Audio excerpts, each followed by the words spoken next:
Buhusan na kita ng poste oh. So, ligo na to ang pader ani. Nya nalimpyo na sad siya. Itong tanaw na to ang muhon diri kay nabuhusan na biya ning poste diri nya. Wa gid biya ni natandog.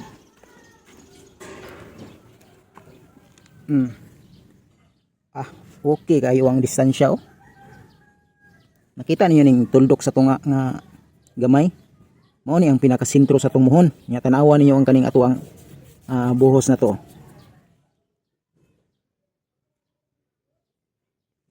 Dapat siya allowance para sa plastering. Muna akong giingon nga butang ta og allowance para sa tong plastering para nga inig finish na to na matama siya tugpa diri sa tong pinakasentro.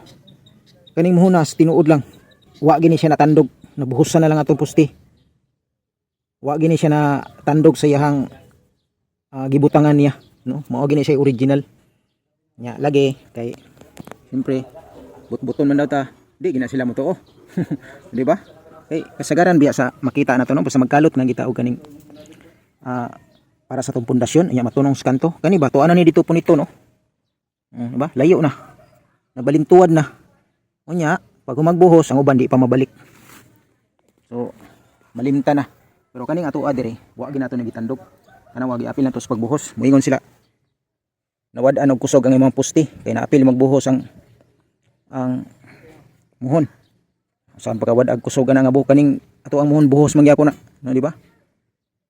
Nya wa man na siya na epektuhan ang ato ang bakal sa ilalom. Ang semento ra man nato. May nabangga diha no ang ato ang buhos. Murag silbi kabiring sa atong buhos, pero ang bakal na to ana unsa? So, ligon gihapon, no, di ba? So mo na siya diha.